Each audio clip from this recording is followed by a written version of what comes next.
नमस्कार। जय श्री राधे कृष्ण। जय श्री राधे कृष्ण। जय श्री राधे कृष्ण। श्री बांके बिहारी लाल की जय हो। श्री धाम वृंदावन की जय हो। गुरुदेव भगवान की जय हो। बाबा नीम करोली महाराज जी की जय हो। आज मैं एक अध्यात्म और ज्योतिष दोनों को लेकर के एक मंत्रणा करना चाहता हूँ। मंत्रणा यह है कि आज हम लोग अपने जीवन में बहुत अधिक परेशानियों से किसी न किसी परेशानी के तहत किसी न किसी परेशानी को लेकर के परेशान रहते हैं, डिस्टर्ब रहते हैं, प्रॉब्लम में रहते हैं। लेकिन हम लोग उस परेशानी का समाधान ढूंढने के बजाय शॉर्टकट रास्ते अपनाने की तैयारी कर लेते हैं। हम लोग अपने परेशानी से इस कदर परेशान हो जाते हैं कि हमें वो रास्ता हम खोज लेते हैं, हम लोग उस रास्ते पे चल देते हैं जो रास्ता हमें अपनाना नहीं चाहिए। मैं आप सभी प्रिय भक्तों को यह बात बता दूं कि परमपिता परमात्मा ईश्वर ने हमें यह जो शरीर दिया है, यह मनुष्य योनि दी है, यह हमारा उसके ऊपर बहुत बड़ा कृपा है। यह मनुष्य योनि उसी को मिलेगी जो भगवान का कृपा पात्र होगा, ईश्वर का कृपा पात्र होगा। हम इसे ऐसे ही नष्ट कर देते हैं। देखिए, अपने जीवन में कोई भी आदमी या कोई भी मनुष्य बिना संघर्ष के नहीं चल पाता। संघर्ष तो उसे करना पड़ता है। जैसे हम छोटे से जन्म लेते हैं तो पहले 9 महीने माँ के पेट में रहते हैं। 9 महीने बाद हम इस संसार में आते हैं। हम धीरे धीरे बोलना सीखते हैं तो हमारे साथ हमारे माता पिता संघर्ष करते हैं। हमारे साथ उस समय हमारे माता पिता का जीवन संघर्ष का रहता है। भक्तों, यह एक ऐसा समय होता है कि जब हमारे माँ बाप हमारे मात्र एक जरा से रोने से, जरा से चिल्लाने से एकदम बिलबिला जाते हैं कि मेरा बच्चा क्यों रो रहा है, मेरा बच्चा क्यों रो रहा है।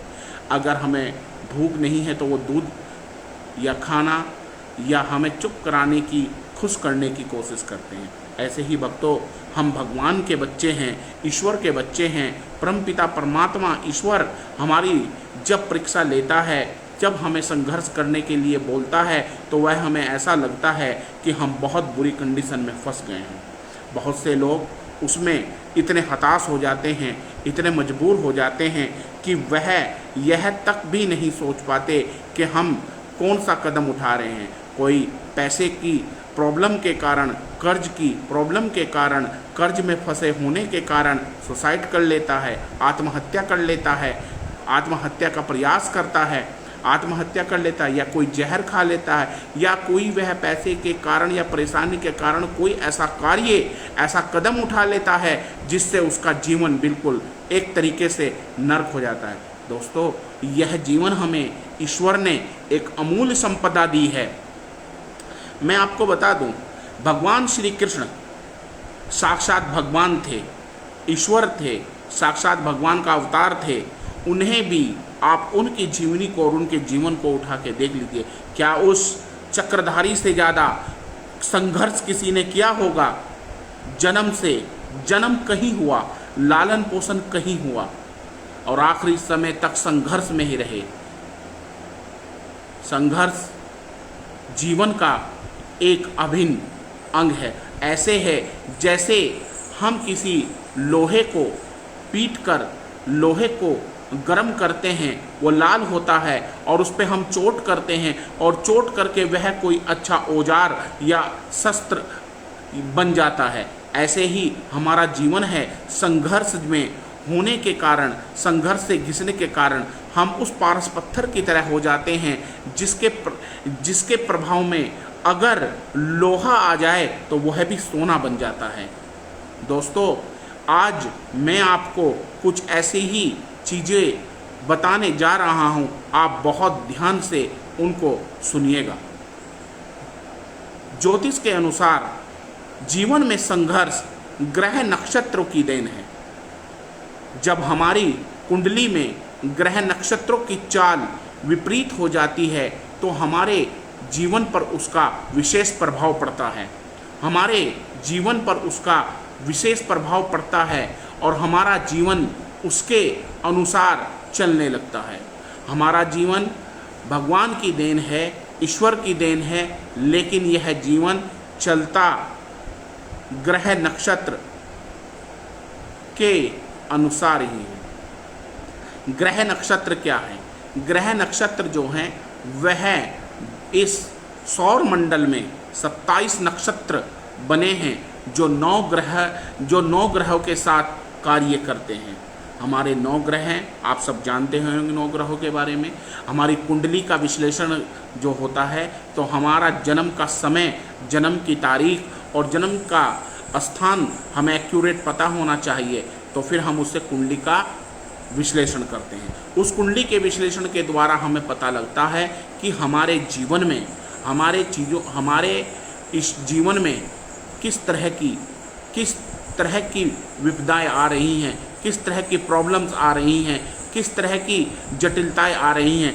कोई कोर्ट कचहरी के केस से परेशान है, कोई ग्रह कलह से परेशान है, कोई शादी ना होने के कारण से परेशान है। बहुत से माँ बाप ऐसे हैं कि उनके जवान बेटे और बेटियां हैं जिनकी शादी नहीं हो रही है, उम्र निकली जा रही है, रिश्ता आता है लेकिन सही होता नहीं, रिश्ता आता है लेकिन सही होता नहीं, और सगे संबंधी जो हैं उन्हें उनका डर लगा रहता है कि हमारे सगे संबंधी कोई किसी तरह का हमारा उपहास ना उड़ाए, समाज में हमारी मान मर्यादा ना कम हो जाए। दोस्तों, मैं आपको एक बात बता दूं, परमपिता परमात्मा ईश्वर ने सबका जोड़ा ईश्वर ने अपने यहाँ लिख कर के हमें भेजा है। लेकिन हाँ, हमें प्रयास करना चाहिए, हमें निरंतर प्रयास करना चाहिए, प्रयास से विमुख नहीं होना चाहिए, और उसके साथ साथ हमें परमपिता परमात्मा जगदीश्वर ईश्वर का भी ध्यान करना चाहिए। नित्य हमें अपने घर के अंदर भगवान की पूजा अर्चना करनी चाहिए। जो किसी भी इष्ट को मानता हो, चाहे वह हनुमान जी को मानता हो, हनुमान जी को मानने वाले हनुमान चालीसा का रेगुलर पाठ करिए, हनुमान चालीसा का रेगुलर अपने घर में पठन पाठन करिए, अपने घर में हनुमान चालीसा का रोज नहीं तो मंगलवार या शनिवार के दिन करिए। वैसे मंगल और शनि का कोई दिन नहीं है, आप रोज की सुबह नित्य पूजा करके भगवान का पाठ कर सकते हैं। रामचरितमानस का पाठ करिए, रामायण का पाठ करिए। रामचरितमानस की चौपाइयाँ ऐसी चौपाइयाँ हैं कि अगर उनका नित्य आप पाठ करेंगे तो ईश्वर की अनुकंपा होगी, प्रभु श्री रामचंद्र की अनुकंपा होगी, मेरे बजरंगबली महाराज की अनुकंपा होगी। और जब ईश्वर की अनुकंपा हो जाएगी, जब ईश्वर की प्रभु की अनुकंपा हो जाएगी, तो आपको कोई भी ग्रह, कोई भी नक्षत्र या कोई भी चीज़ नहीं डरा सकती। तो दोस्तों, मेरा आपसे एक यही अनुरोध है कि आप परमपिता परमात्मा ईश्वर जगदीश्वर की अनुकंपा के पात्र बनिए, उनकी अनुकंपा के पात्र बनिए, उनसे लो लगाइए, उनके चरणों में जाइए, उनके शरणागत होइए, उनके चरणों में अपने दुख सुख सब रख दीजिए और बोलिए, हे परमपिता परमात्मा जगदीश्वर, मैं अबोध बालक हूँ, मैं अबोध हूँ, तुम्ही ने मुझे जीवन दिया है और तुम्ही ने मुझे ये दिया है। मैं आज अपना पूरा जीवन आपके चरणों में समर्पित करता हूँ। और इससे पहले आप कोई भी गुरु की शिक्षा दीक्षा जरूर लीजिए, गुरु के सानिध्य में जरूर रहिए। अगर आप गुरु के सानिध्य में रहेंगे, गुरु की शिक्षा दीक्षा रहेंगे, तो आपके जीवन में मार्गदर्शन होता रहेगा। मेरी आप सब से यही एक प्रार्थना है कि आप परमपिता परमात्मा ईश्वर जगदीश्वर के साथ जुड़िए, उन्हें के चरणों में अपनी परेशानियों को समर्पित कीजिए। ज्योतिष एक माध्यम है, कुंडली आप दिखा सकते हैं, विश्लेषण कर सकते हैं, उपाय कर सकते हैं, लेकिन वह सब परमपिता परमात्मा और ईश्वर की कृपा के बिना नहीं होगा। उसमें भी भगवान की कृपा है, उसमें भी ईश्वर की कृपा है, उसमें भी जगदीश्वर की कृपा है। आप जिसको भी मानते हैं, जो भी इष्ट है आपका, चाहे वो दुर्गा माँ हो, चाहे वो भगवान शिव हों, चाहे वो श्री राधा कृष्ण हों, चाहे वो श्री रामचंद्र जी हों, चाहे वीर बजरंगबली हनुमान जी हो, चाहे गणपति जी महाराज हो, जो भी हों, आप उनसे अपने इष्ट की पर गए। और मेरा आप सबसे अनुरोध है, अपने घर में, अपने बच्चों के, अपने परिवार में, अपनी फैमिली में भगवान की चर्चा जरूर कीजिए। रामचरितमानस, रामायण और हनुमान चालीसा, सुंदरकांड का पाठ जरूर करिए और अपने बच्चों को मंदिरों की यात्रा जरूर कराइए,